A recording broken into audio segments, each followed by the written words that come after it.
Zdravím všechny posluchače a vítám vás u podcastu Honzy Bučka. Dnes je mým hostem dirigent Adam Sedlický. Adam Sedlický je absolventem hry na klavír a dirigování na konzervatoři v Žilině a magisterského studia orchestrálního dirigování na Vysoké škole muzických umění v Bratislavě. Působil jako šéf-dirigent Moravskoslezské symfoniety a komorní opery Bratislava. Spolupracoval s Národním divadlem Moravskoslezským v Ostravě, kde byl od roku 2016 stálým dirigentem operního souboru a také s akademickým pěveckým sborem Vysoké školy báňské v Ostravě, s nímž získal řadu ocenění. V současné době je stálým dirigentem v Slovenském národním divadle. Já už tady vítám Adama Sedlického a moc mu děkuju, že přijal moje pozvání, moc si toho vážím. Pekný deň prajem. Tento díl zase bude rozdělen do dvou částí. V první části se pobavíme o vaší kariéře od vašich začátků do současnosti a v druhé části budu mít otázky. Takže já hnedka začnu otázkou, jak jste se dostal k hudbě, jaké byly vaše úplné začátky?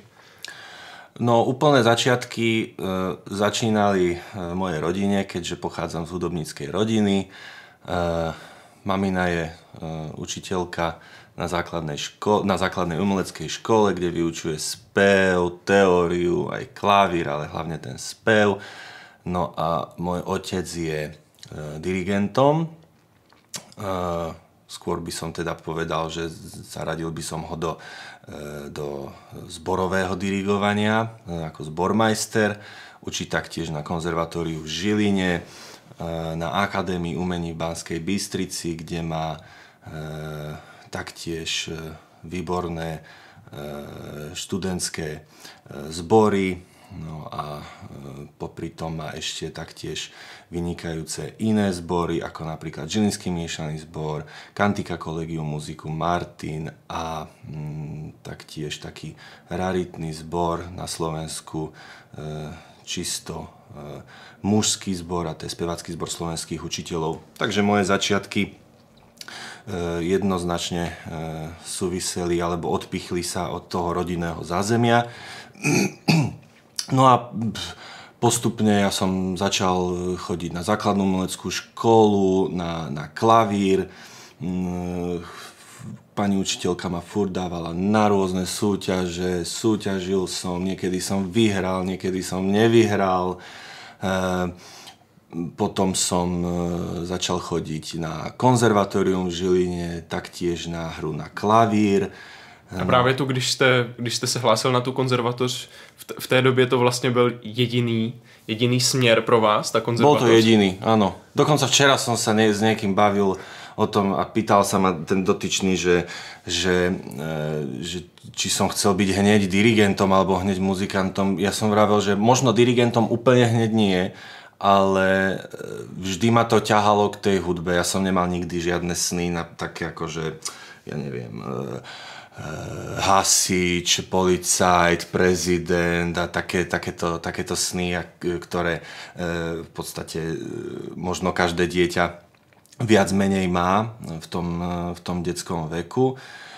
No ale teda nicméne som sa dostal na konzervatórium v Žiline na hru na klavíri. No a tam ja som v tom čase aj chodil bol ako člen speváckeho zboru v Žiline, kde môj otec dirigoval, moja mama spievala tam. Ešte teda samozrejme otec ten zbor diriguje a mama furt tam spieva, áno, na upresnenie. No a teda ja som tam, ako moji rodičia ma tam zobrali, ja som tam spieval. No a tak mi to nejak učarovalo, tá práca s telesom, s kolektívom. No a keď som teda študoval hru na klavíri, tak k tomu som si pribral aj dirigovanie, čiže to bol môj druhý hlavný predmet, no a dirigovanie ma učil môj otec. No a po konzervatóriu som sa už rozhodol úplne upustiť od klavíra a ísť čisto smer dirigovanie na Vysokú školu muzických umení do Bratislavy. Takže předpokládám, že to studium na konzervatoři pro vás nebyl jako nějaký problém, nebo měl jste třeba nějakou krizi, ať už třeba hráčskou, nebo nějakou takovou? Krízu asi ani nie. Myslím, krízu. To asi nie. Ani na konzervatóriu, ani potom pozdeji. Nepamätám si, že by bola nejaká kríza. Akože samozrejme, však keď študujem klavír, tak tam mám konkurenciu a furt musím premýšľať, že či hrám dobre, či hrám zle. Áno, dobre, no tak v podstate ako aj pri dirigovaní niekedy sa vám darí viac, niekedy menej. Ako dirigent musíte riešiť aj nejaké problémy, ak sa to dá nazvať problémami, aj s jednotlivcami, čiže možno aj to vás trošičku zneistí, či už profesne, alebo aj osobnostne a zamýšľate samozrejme nad tým, že či tie konkrétne veci riešite správne. A právě v tom věku toho dospívání bylo to jednoduché jako dostat se takhle do toho světa? Nebo vlastně ten střed s tou realitou, s tím vlastně, jak to funguje profesionálně, tak jestli to bylo vlastně pro vás plynulé se dostat do tohoto světa? No, pre mňa to bolo plynulé v tom, že nebol som úplne do toho hodený ako ryba do vody a plávaj. To znamená, že od začiatku štúdia mal som 18 rokov, kedy som prvýkrát ako začal teda navštevovať hodiny dirigovania a mal som už tedy k dispozícii nejakú prax v orchestri, ale to chcem povedať, že som postupne začal najprv ako kvázi študentské telesa dirigovať, potom som sa postupne dostával do študentských telies, ktoré navštevovali alebo na projekty, ktorých sa volali aj profesionálni hráči, čiže už som sa postupne stretával aj s profesionálmi, no a až potom som sa dostal do profesionálneho telesa súboru a to bol operný súbor Národného divadla Moravskoslezského v Ostrave. Vraťme se teďka zpátky na vaše studium na akademii, tak jak to probíhalo? Bylo to nějak třeba výrazně odlišné od toho studia na konzervatoři? No tak ten rozdiel bol hlavne v tom, že tá akcentácia, ten dôraz na tie predmety a na štúdium sa samozrejme na VŠMU už smerovalo teda hlavne k tomu dirigovaniu. Zatiaľ, čo na konzervatóriu som mal ešte furt klavír a bola tam teória hudby, dejiny hudby a tak ďalej. A ako, na VŠMU už sa viac menej z týchto predmetov upúšťalo a ten dôraz tam bol teda na to dirigovanie.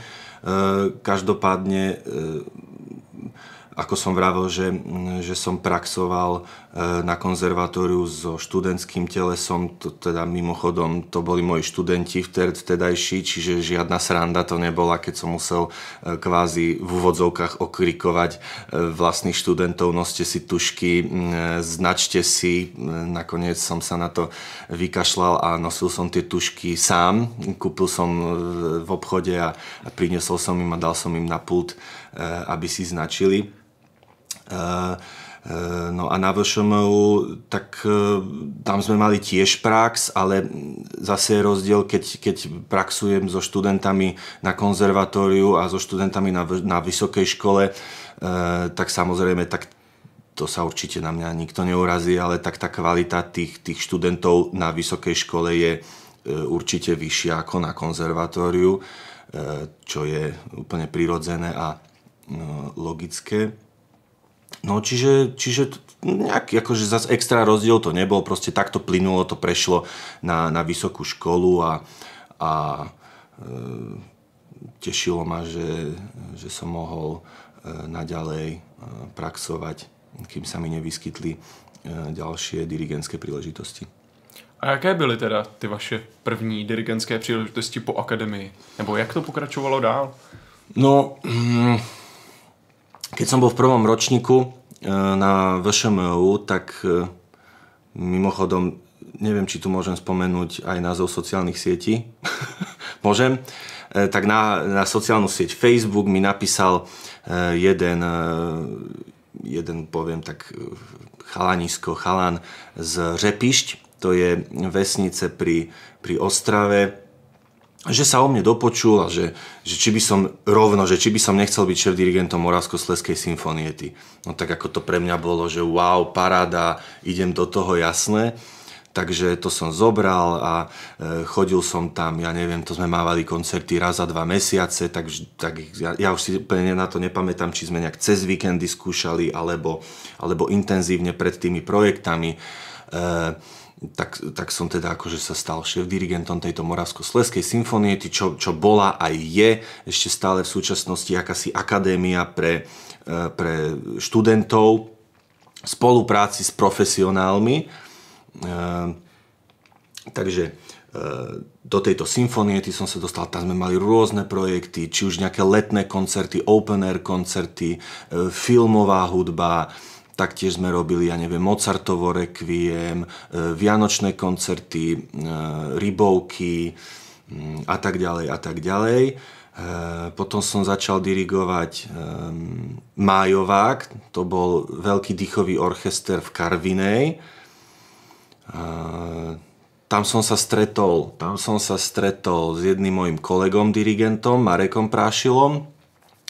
No a on ma už potom zavolal do divadla Moravskoslezského práve na balet Karmina Burana.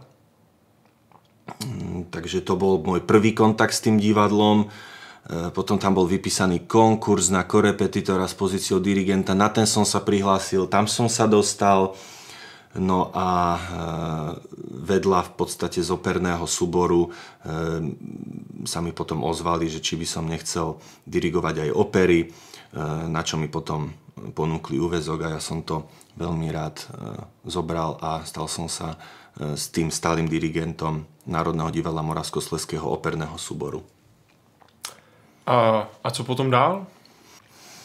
No ja som bol ešte taktiež v Ostrave dirigentom, umeleckým vedúcim alebo zbormajstrom, neviem ako by sme to mohli špecifikovať, zboru s veľmi dlhým názvom. Ten názov je aj bol Akademický pievecký zbor Vysokej školy Baňské technická univerzita Ostrava. Mimochodom, keď sme chodievali na súťaže a na rôzne koncerty, tak si nás robili srandu, že sme zbor s najdlhším názvom v celej nejakej tých históriách tých súťaží a ja neviem, nejakých festivalov. No takže som dirigoval nejaké obdobie tento zbor, zložený z mladých ľudí, z ľudí, z nadšencov, ktorých ten spev bavil a chodili sme na veľa súťaží, taktiež, ktoré sme veľakrát vyhrali, stali sa absolútnymi víťazmi. Takže zborový spev patrí do dneska medzi moje obrovské hobby, ale z časového hľadiska som tento zbor musel bohužiaľ predať niekomu inému. Práve z dôvodu, že mi prišla ponuka zo Slovenského národného divadla, aby som sa stal rezidenčným alebo stálym dirigentom operného súboru v Bratislave. No a teda ja som veľmi rád túto ponuku prijal a tým pádom som musel zanechať moje aktivity v Ostrave a vrátiť sa v podstate naspäť na Slovensko. A to jsme vlastně teďka v současnosti, kde vlastně i teď působíte. Áno, to sme v podstate v súčasnosti a okrem toho teda, že pôsobím v Bratislave, tak pôsobím ešte aj ako odborný asistent na Akadémii umení v Banskej Bystrici, kde vyučujem dirigovanie a rôzne predmety, ktoré teda s dirigovaním súvisia. No a okrem toho teda ešte ako externe alebo ako host spolupracujem s orchestrami, ktoré ma zavolajú na spoluprácu. Tak já myslím, že bychom se teďka mohli přesunout na druhou část podcastu, kde se budu ptát na otázky. První otázka je, co vás inspirovalo stát se dirigentem?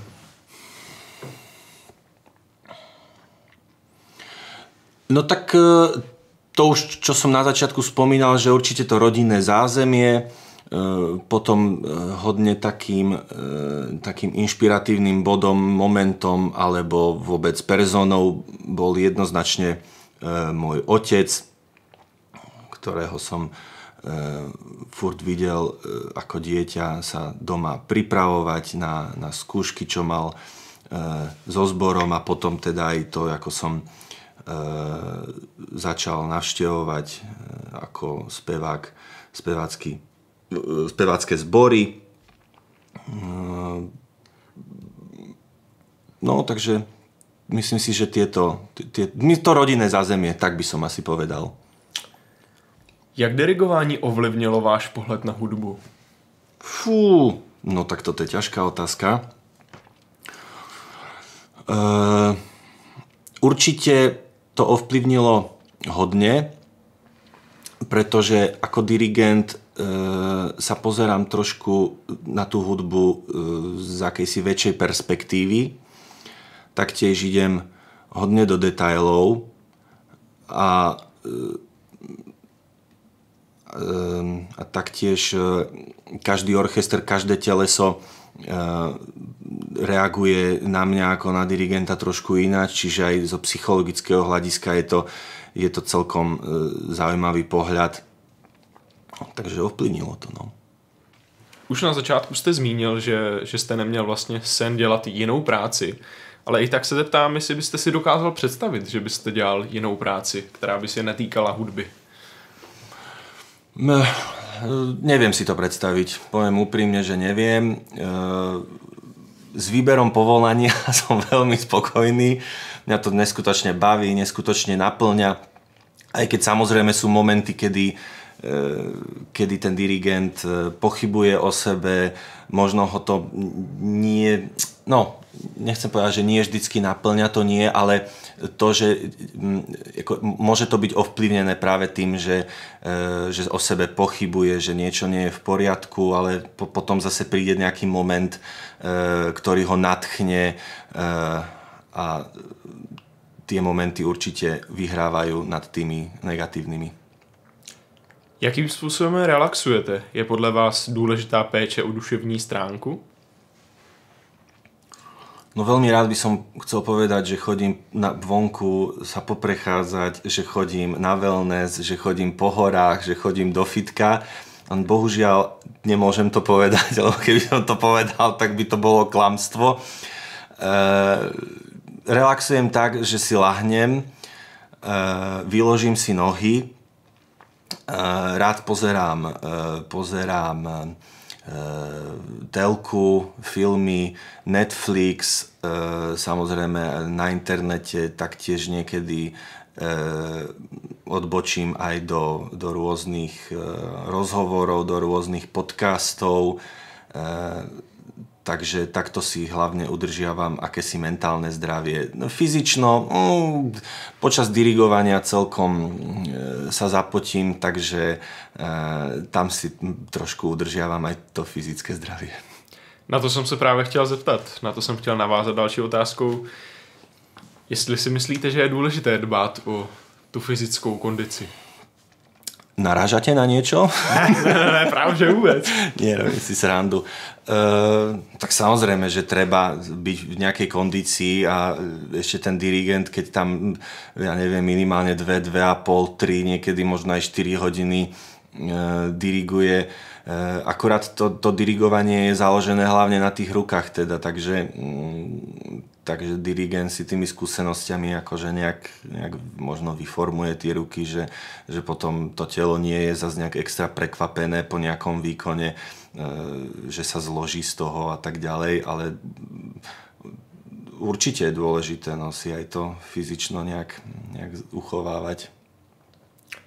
Jak trávíte volný čas? Pokud máte nejaký voľný čas. No tak keď mám voľný čas, tak sa snažím ho tráviť s rodinou.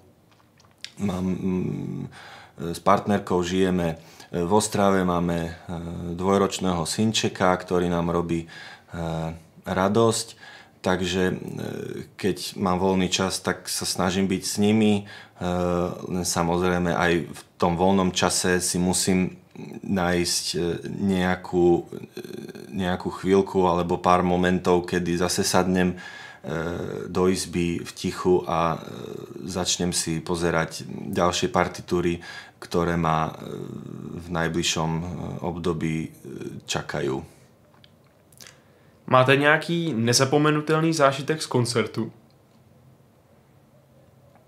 Myšleno v tom pozitivním světle. V tom pozitívnom, no teraz hneď mi napadlo, že stáva sa mi asi 3-4 krát sa mi stalo, že mi počas dirigovania vypadla taktovka. A vtedy akorát to je taký moment, že len, Pane Bože, len aby to nepadlo niekomu do oka alebo nezranilo niekoho. Minulé práve počas low skáčka, to bolo minulú sezónu, tak mi to vypadlo do publika a to tiež tak strpnete, že či náhodou sa niekomu nič nestane, no tak hneď bola už potom pauza, keď mi vypadla tá taktovka do hľadiska, tak také dievčatko mi ju tak zlato podalo. No ale tak sú momenty pre mňa, na ktoré nezabudnem z hľadiska aj, alebo z pozície diváka napríklad, keď som sa bol pozrieť na nejakých významných svetových dirigentov ako Simon Rattle, alebo pred 3-4 týždňami som bol v Brne na festivale Janaček Brno, kde dirigoval Jakub Hrúša, no tak to bol obrovský zážitok. A z mojej pozície ako dirigenta, viete, ja mám rád, alebo určite nezabudnem na tie spolupráce, ktoré sú obohacujúce z obidvoch strán. Mám rád, keď pracujem s orchestrom a cítim, že ten orchester všetko, čo poviete, berie, že ich to baví, že ich to naplňa, že nepozerajú furt na hodiny, kedy dirigent skončí a nelezie im na nervy dirigent, keď niečo aj povie orchestru a potom tá výsledná robota určite stojí za to. A jak jste zmínil z pohledu toho posluchače třeba, je ta vlastně intenzita toho zážitku pro vás nějak jiná, když vlastně ten koncert provádíte, anebo když ho posloucháte? Jaký je v tom rozdíl pro vás? No, rozdiel je v tom, že keď dirigujem už, nemyslím teraz skúšky, ale keď dirigujem na koncerte alebo na predstavení, tak už sa nesnažím až tak analyzovať nejaké chyby, že čo tam bolo zlé, čo tam bolo dobré, ale viac menej si len ako užívam. Jo? Zatiaľ užívam to dirigovanie, tú hudbu, čo interpretujeme. A naopak, keď som poslucháč, tak veľakrát analyzujem. Jo, že sa neviem až tak uvoľniť, že wow, tak toto je super. Ale analyzujem a vlastne furt pracujem. Jo? Ale zase, keď počúvam úplne špičkový orchester, špičkového dirigenta, tak samozrejme sú tam momenty, kedy sa uvoľním a užívám si. A kdybychom tu otázku vlastně obrátili právě na ty zážitky, kdy se třeba věci nepovedou, tak jak se třeba s něčím takým vyrovnáváte? Nemyslím tím, když jenom třeba upadne taktovka. Akože keď po koncerte, keď niečo nevyjde? Akože zamýšľam sa nad tým, že kde nastala chyba. Vždycky sa zamýšľam, že či nenastala chyba vo mne. Ale viete, je to živá hudba, vždy sa niečo môže stať. Čiže zase ja hovorím tak, že není dobré podľa mňa nad tým nejak extra premýšľať. Jo, proste treba si to tam ísť užiť. Nie, že so stiahnutými zadkami budú všetci hrať, dirigent bude dirigovať, síce to bude bez chyby, ale nebude to mať grády, nebude to mať drive. Čiže ja som zase zastancom toho, že radšej nech tam možno 1-2 chybičky sú, ale nech to má dušu, nech to má drive a nech sa to posluchačom líbí. Jak hodnotíte význam týmové spolupráce v orchestru nebo v menších hudebních tělesech? No tak zase závisí od samotného telesa, od samotného zboru, samotného orchestra. Myslím si, že v každom tom telese to funguje trošičku ináč. Závisí od toho, že či tam je dobrý kolektív alebo nie.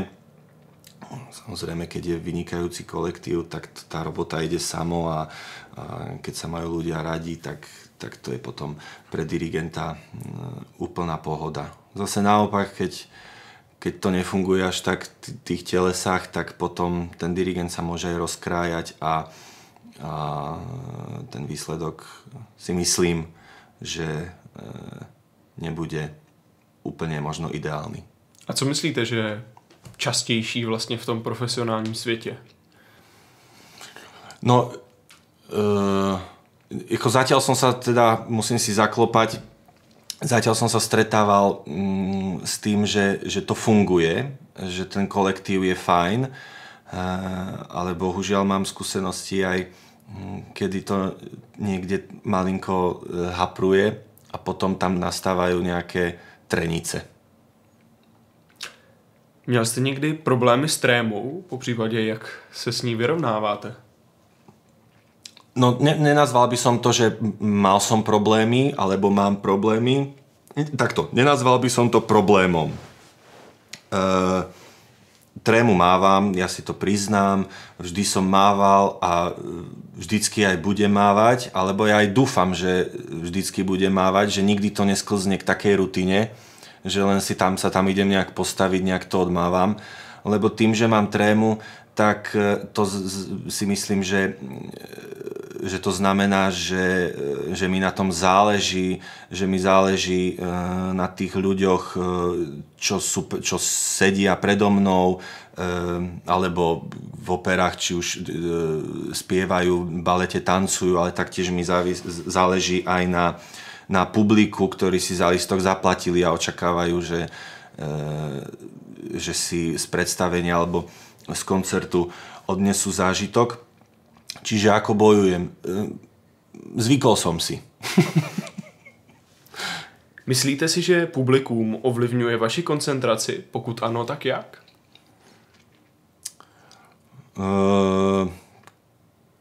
Koncentráciu neviem. Myslím si, že neovplyvňujú koncentráciu.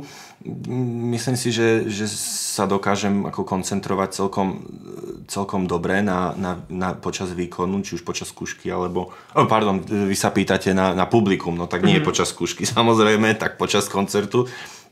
Ale sú momenty, kedy cítim, že za mnou to publikum je a že teraz so zatajeným dýchom wow, že paráda, že dobre, je to fajn.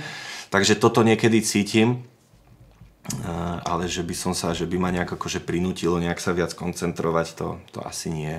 A nebo třeba myšleno, když víte, že v tom publiku jsou nějaké konkrétní osoby, které vás poslouchají. No, to je možno práve dobre sa nad tým nezamýšľať, že či tam sedí nejaký významný človek, ja neviem, z inej filharmónie alebo z iného operného domu. Ja si vravím, že možno keby som sa práve nad tým nejak extra zamýšľal, tak mi to môže narušiť práve tú koncentráciu, aj celkový výkon tým pádom.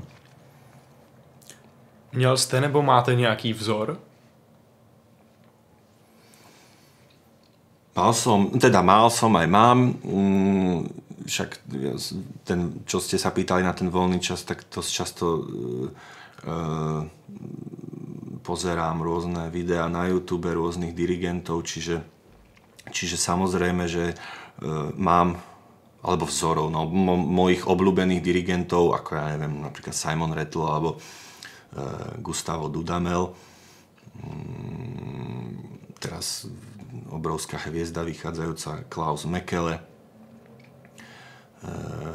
Takže Určite. Mám takých obľúbených dirigentov, ktorí ma inšpirujú a ktorí ma v podstate v istom slova zmysle aj ťahajú tak dopredu.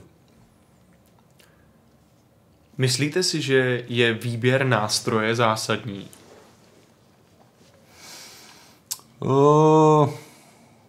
Akože dirigent, hej? Že čo študuje, Nebo študoval myslím dirigent. celkově vlastně pro hudebníka. Že když se vlastně člověk jako trefí do toho nástroje ideálního pro něho. Pokud to vůbec jde něco takového. To neviem, či pre ako jednotlivcov je toto zásadné, ale čo sa týka dirigentskej profesie, tak ako neexistujú dirigenti, čo vedia na všetkých nástrojoch úplne špičkovo zahrať, to nie, ale ako moji kolegovia dirigenti, jeden študoval spev, druhý študoval violončelo, tretí študoval husle, štvrtý zase klavír, ako ja napríklad, takže každý dirigent to má ináč. Ale je dôležité, aby ten dirigent ovládal problematiku. Dalo by sa povedať, že každého nástroja v orchestri. A toho se dá docílit jak? Praxí? No praxou, aj samozrejme školami, potom možno aj ako každý dirigent, alebo teda dirigent, ktorý cíti túto potrebu, tak môže aj začať navštevovať nejaké hodiny tých nástrojov, ale v podstate nepoznám takého dirigenta. Máte oblíbeného skladatele? No, obľúbený skladateľ je vždycky ten, ktorého v ten daný moment dirigujem. Ale nie. Ale áno. Ale dobre, ak by som mal byť konkrétnejší, tak v podstate od obdobia Beethovena ďalej sú tí skladatelia mojimi obľúbenými. Dobre, môžem povedať aj napríklad, ja neviem, Antonín Dvořák, alebo Piotr Ilyich Čajkovský, Johannes Brahms, romantizmus mám rád, takže z tohto obdobia. Co máte na dirigování nejradši?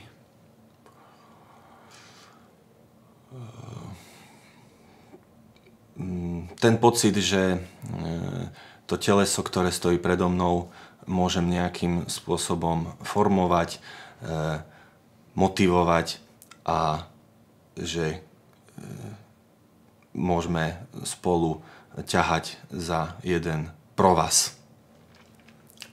Jaký je podle vás význam hudebního vzdělání v dnešním světě? Význam to má obrovský, pretože hudba vždycky v minulosti, aj v súčasnosti, aj v budúcnosti bude ľudí spájať, nebude rozdeľovať, takže v tomto to má jednoznačne obrovský význam. Kde berete motivaci pro práci s hudbou? Všade naokolo. Či už doma v rodine, či už s kamarátmi, taktiež rôzne zážitky, či sú to pozitívne alebo negatívne. Všetko naokolo ovplyvňuje, inšpiruje k tej dirigentskej profesii. Jakým způsobem nastudováváte nová díla? No tak každý dirigent to má maličko ináč. Niektorí dirigenti si to najprv prehrajú na klavíri, niektorí si vypočujú nahrávky, niektorí to kombinujú, niektorí si ani nezahrajú na klavíri, ani nevypočujú nahrávky, ale keď sa pozrú do partitúry, tak im tá hudba znie v hlave. Ja som ten typ dirigenta, ktorý sa nebráni počúvaním rôznych interpretácií, však na internete hodne využívam, ale taktiež, keď mi nejaké miesto nie je jasné, tak sadnem za klavír a prehrám si to. Ale mám také, že najnovšie, že ja neviem, pred koncertom už nejak, ja neviem, 3-4 týždne tie nahrávky absolútne nepočúvam, aby ma už neovplyvňovali a tam už musí vyhrávať vlastný názor vlastná koncepcia nad tou partitúrou.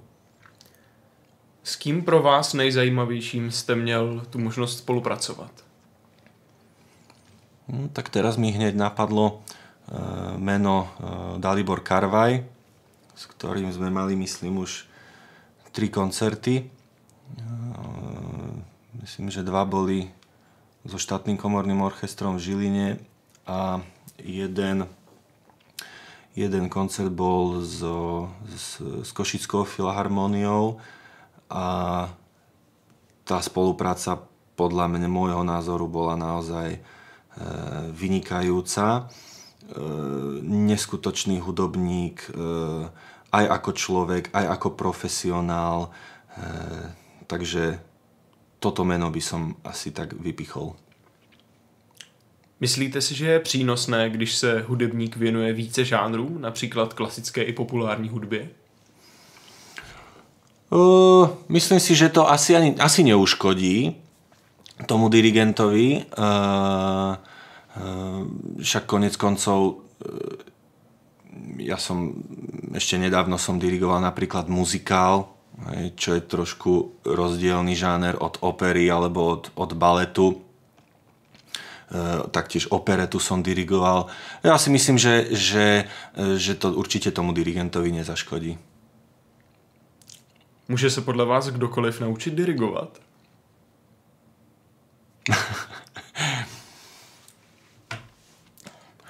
No, jako co se týče těch základů, to možno určitě, áno, možno áno. Tie základy, to máme 2, 3, 4-dobý takt, to zase tak náročné nie je.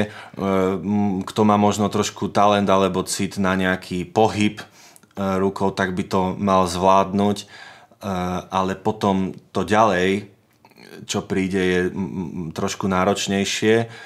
Dokonca by som tak povedal, že oddirigovať nejakú symfóniu nie je tak náročné, ale práve tá práca s orchestrom a tá psychológia, pretože si myslím, že dirigent by mal byť aj výborný psychológ, je celkom náročná. Myslíte si, že si každý dokáže naučit hrát na hudební nástroj?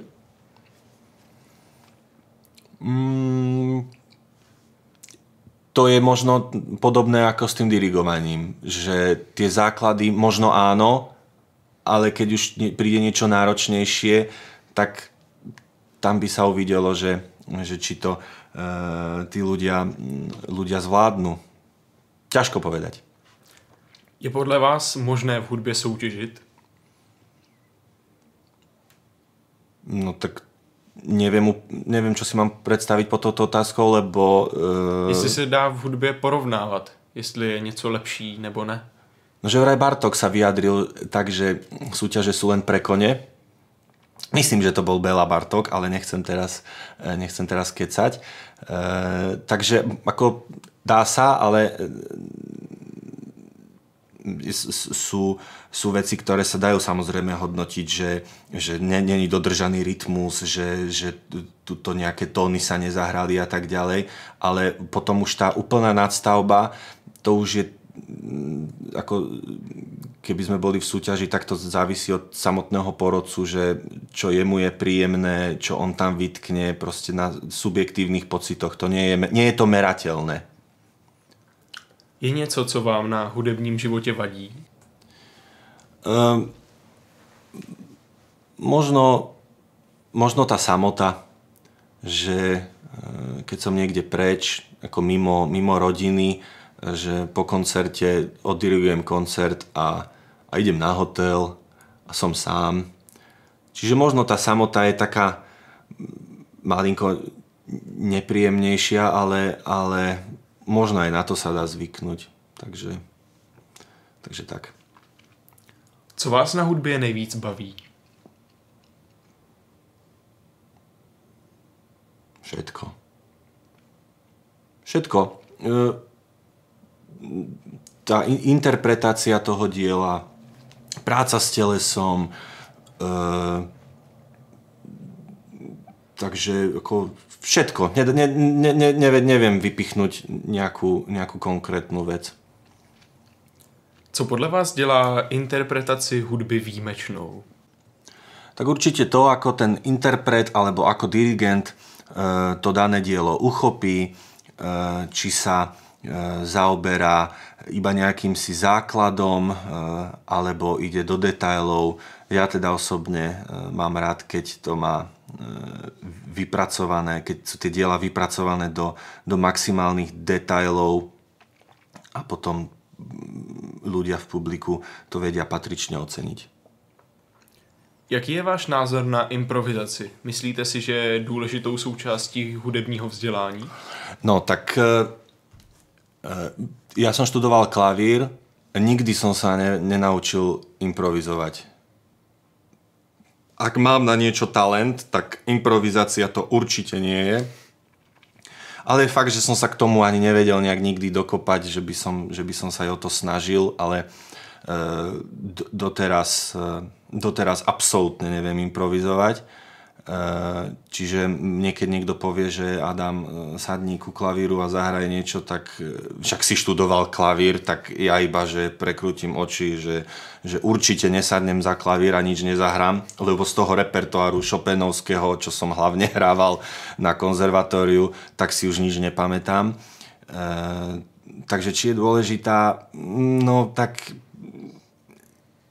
neviem. Ja improvizovať neviem a nejak si vystačím aj bez toho. Jakou ideální vlastnost by podle vás hudebník měl mít? Skromnosť. Co vám hudba přináší? Radosť. Radosť, ale samozrejme, ako som už predtým hovoril, že sú momenty, kedy sa musím hodne zamýšľať, že čo nie je v poriadku. Ale vyhráva tá radosť. Jaký význam má hudba ve vašem životě? Obrovský význam. Obrovský význam. Mňa ani raz som ešte nepochyboval, že by som si povolanie dirigenta vybral zle. Že by som sa mal venovať niečomu inému. To som nikdy sa nemusel nad týmto zamýšľať a dúfam, že to tak aj vždycky zostane. Dostáváme se už k poslední otázce. A to je, když byste měl vybrat jednu radu začínajícím hudebníkům, co by to bylo?